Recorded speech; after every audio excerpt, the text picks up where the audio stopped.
Hello everyone. I want to first apologize for not being in virtual class today. I hope that this video presentation is sufficient enough for the information that I'm going to cover. I will be presenting on pages 381 to 398, which is like the middle end of chapter 10 to the beginning middle of chapter 11.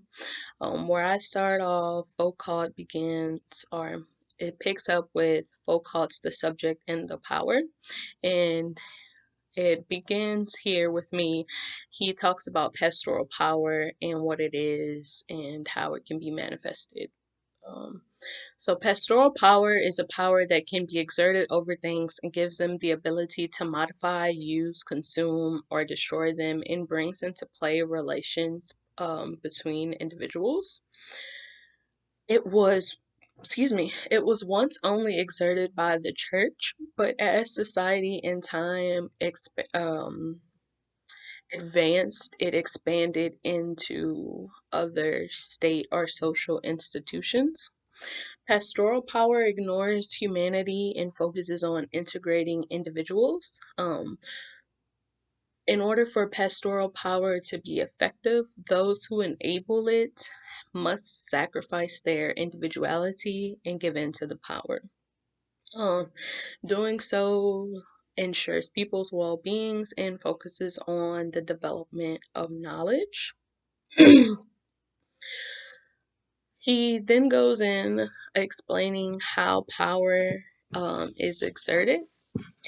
And through the systems of communications, power relations, and finalized activities, um, we see power exerted. In these things, they overlap, support, and use one another as means to an end for power.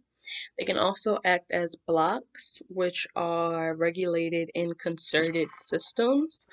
For example, universities and college continue to exert their power as they continue to socialize us in how we should function as humans in the modern society, how to behave, how to interact with professors, how to email, things like that. Like they're still exerting their power because they're continuing to socialize us. So there are a few processes of power. Um, Enclosure, surveillance, reward, punishment, and hierarchy. So enclosure is like basically the private property that they're on, that the organization or the people exerting the power are in. Surveillance, they're watching you literally in the 21st century in 2020, like there's cameras everywhere. Someone always has their camera phone out recording. Um, then the reward and punishment, I feel like that's kind of self-explanatory. Like you're gonna do this and you're gonna get rewarded, or you're not gonna do it and you're gonna get punished. And then there's a hierarchy. Pretty self-explanatory. So these processes of power work together to build discipline. And when they are combined with systems of communication, power relations, and finalized activity, that is how discipline is built. So the definition that Foucault provides for discipline is the manner in which systems of objective finality and systems of communication can be wielded together while displaying models of articulation and obedience. So I kind of like to think of discipline as a way that people cohesively interact with one another. Kind of maybe an oversimplification, but that's like how I like to think about it. Um, he also provides a definition of power, and power is, according to Foucault, and this is very different from Weber's definition of power. To Foucault, power is a way in which certain actions modify other, and power only exists when put into action. So Weber's definition of power, if I'm not mistaken, refers to when an individual is trying to get someone else to do something based on the power that they have.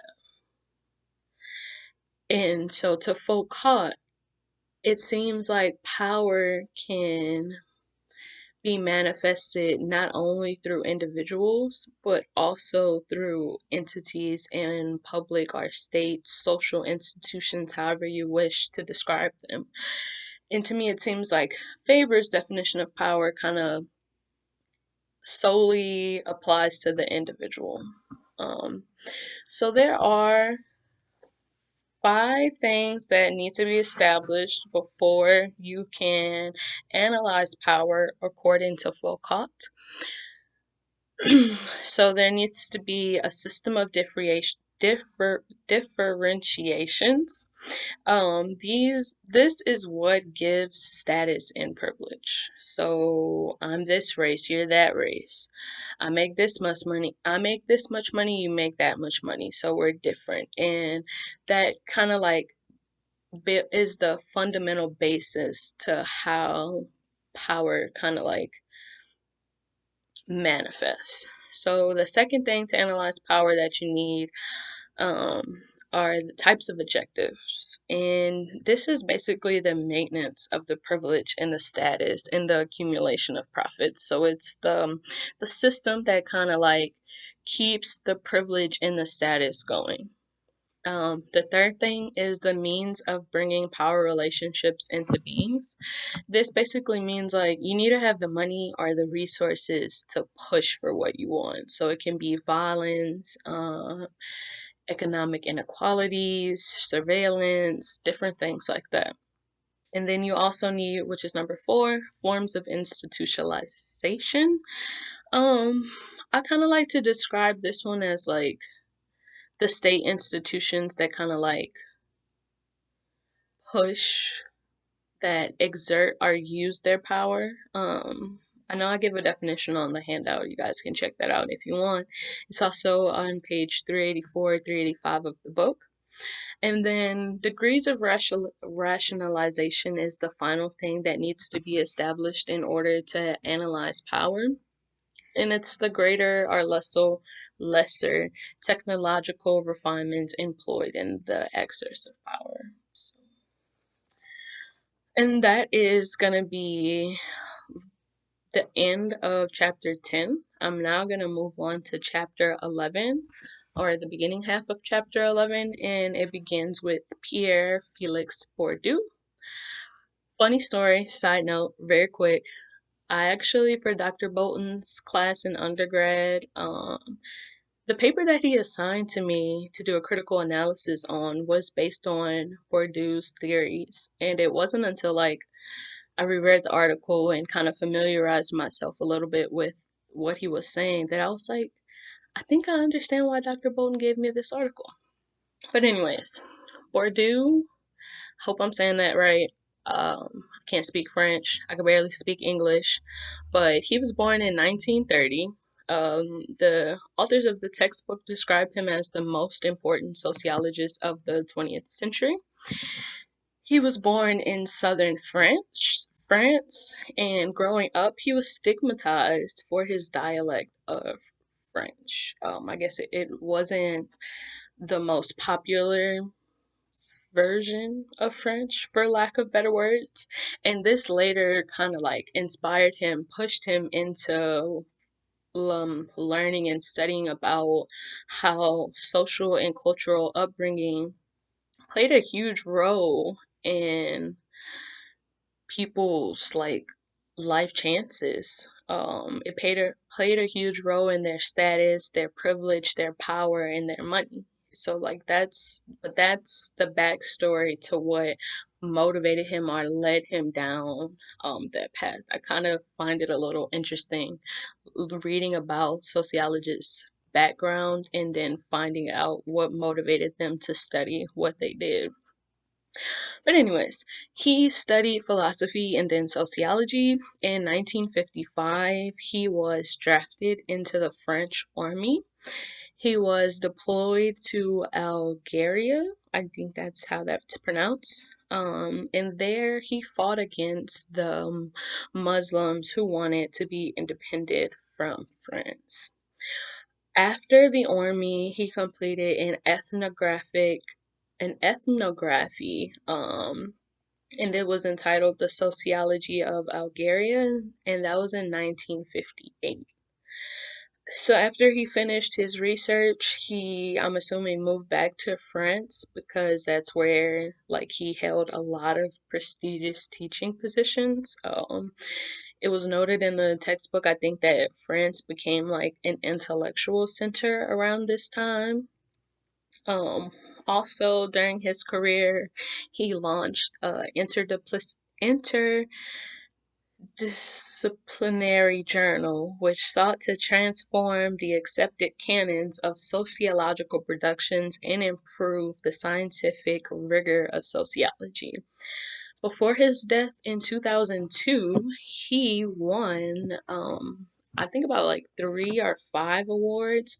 One of them was from the University of California, Berkeley, and one was from a university in France, I believe, and I can't remember where the other one was from. Um, so now I'm moving into Bourdieu's social theory, which was derived from Durkheim's structure and from Weber and Marx's social class. And so Bourdieu argued that social class is the most powerful form of external constraint, and it's distinguished by 4 types of capital. So the 4 types of capital are economic capital, social capital, cultural capital, and symbolic capital. Economic capital is basically your money and your assets. Very simple. Your social capital is your status, your prestige, and this is mainly shaped by your family. It can also be your friends and different relationships and networks that you have. Cultural capital is your knowledge, your taste, your interest, kind of like what keeps you going. Kind of, I feel like what you're into, for lack of better words. And then symbolic capital, um, is the manipulation of symbols to express and legitimate the other forms of capital. Um, and society is structured where these types of capital are necessary. I feel like I give this speech all the time, but unfortunately, we can't do anything in this world without money. People always say it's not what you know, it's who you know. That's social capital. Then you have to be a little bit knowledge, and kind of know what you're talking about, have that experience, and that's the cultural capital. And then being able to manipulate all 3 of those capitals to progress in the world that you want, that's the symbolic capital. And, in our society right now, it's kind of, I would almost argue that it's very almost impossible to operate without those if you're in society, like active member. So then a very important key part of Bourdieu's social theory is the habitus, which I hope I'm saying that right. It's kind of like habit and then us on the end, so habitus. And he gives 2 definitions for habitus. So the first one is the shared mode of the perception, judgment, and behavioral dispositions of a class or category of people. This is unconscious and the conscious efforts.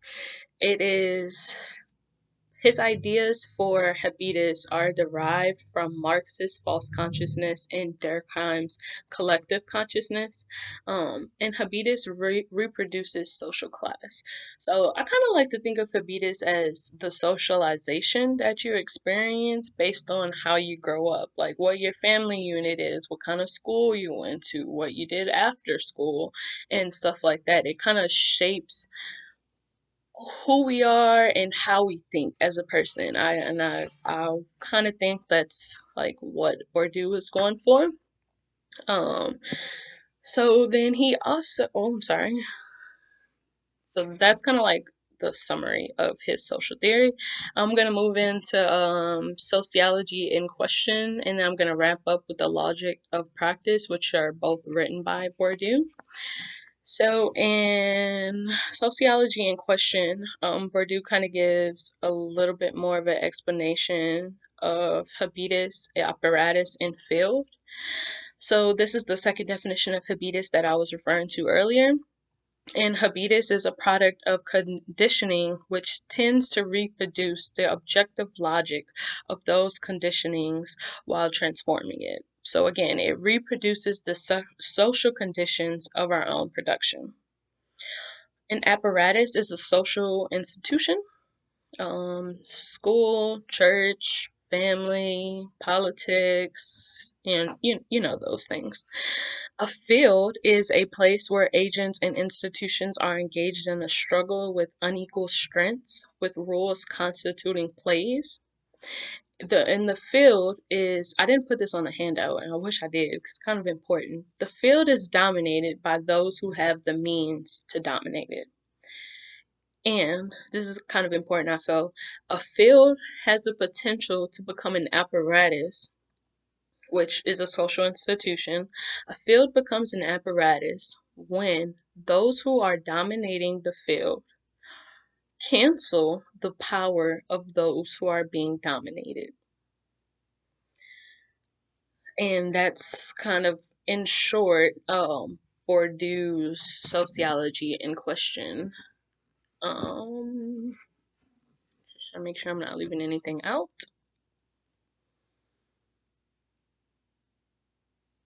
Okay, so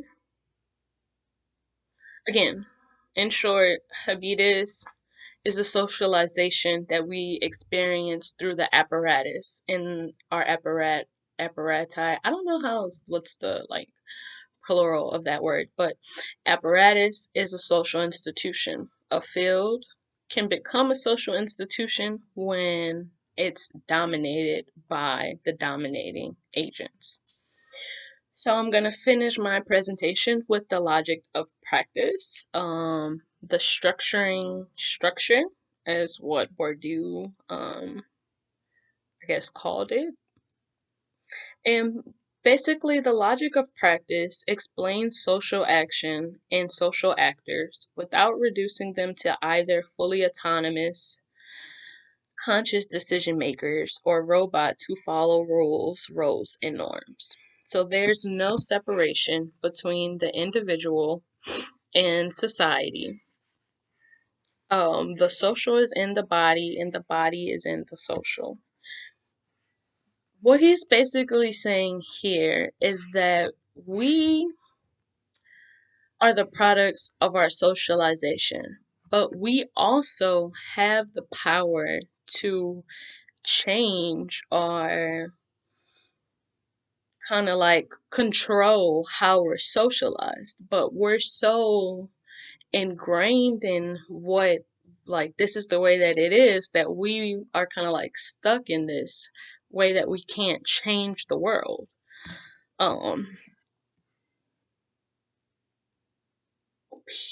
Yes. So, sorry guys. What I'm trying to say is that it's kind of like a cycle. So, like, we are being socialized, right? That's the one. And in return, like, we are creating the socialization. So we have the power to kind of break free from the socialization, but we've been so heavily socialized that it's kind of like all we know. And this wraps up my presentation from page 381 to 398. I hope you guys enjoyed, and again, I apologize for not being in class with you all.